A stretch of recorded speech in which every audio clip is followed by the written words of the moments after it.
چې په ذات خود په 200 روپۍ نرخنامه وه. زه د سابقه صدر زوی وم د ننبی اسوسییشن امیر دوست خان، زما سره د 100 روپۍ تعاون کړی، ما د په 100 روپۍ نرخنامه راکړې ده. نو زما سره د هغه وخت اوس هم ننبیان دا ناست دي. د دې الزام دپاره زه د دې کیمرې او د دې خپل میډیا په وساست باندې دا خبره د عوامو ته مخامخ کوم چې آیا دا د دروغ وایي او یا دا رښتیا.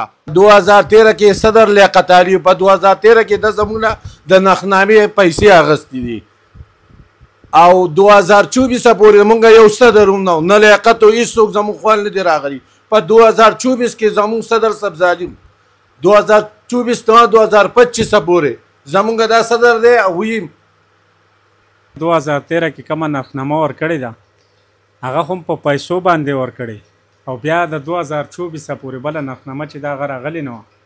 نو په دې منځ کې موږ نرخنامه نه ده لیدلې. ډېر ټایم پس نرخنامه راله، هغه صدر صاحب بیا په پیسو ورکړې خو په دې نرخنامه هم پیسې لګي، په دې وجه ورکړې.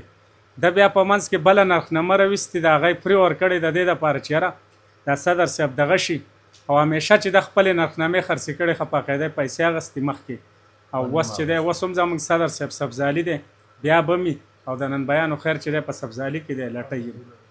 نه بالکل ما خو دې په پیسو وړله. په هغه وخت کې زموږ تنور په دې عیب مارکیټ کې او هغه وخت کې به 150 روپۍ نرخنامه راکړې وه او دا اوس چې کوی پرې ورکړې دا خو دوی په مطلب په دوی پسې راپاڅېدلی او مقابلې خبره وه.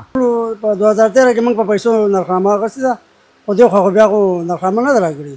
دا سیبه دا نرخنامه چې ده دا موږ په هغه وخت کې په 2013 کې دغه شو موږ پیسې ورکړي په پیسو موږ اخیستې. د هغې نه پس بیا د هغې نه پس نرخنامه موږ نه ده لیدلې. صدر زموږ و خو په نوم لکه موږ ته صدر نه دی لیدلی. ما خو ډېر ښه اظهار دی تر دې ساعته پورې چې په موږ باندې داسې صداقه راغلی دی نو موږ هغه ته سوال جواب کړي دي، په موږ پسې چېرته څوک نه دي راغلي. بالکل تیر وختونو کې پیسو باندې راکړله 2013 کې نرخنامه موږ پیسو باندې اخیستې ده. بند سکول دکان باندې زه موږ نرخنامه پیسو باندې راکړې ده.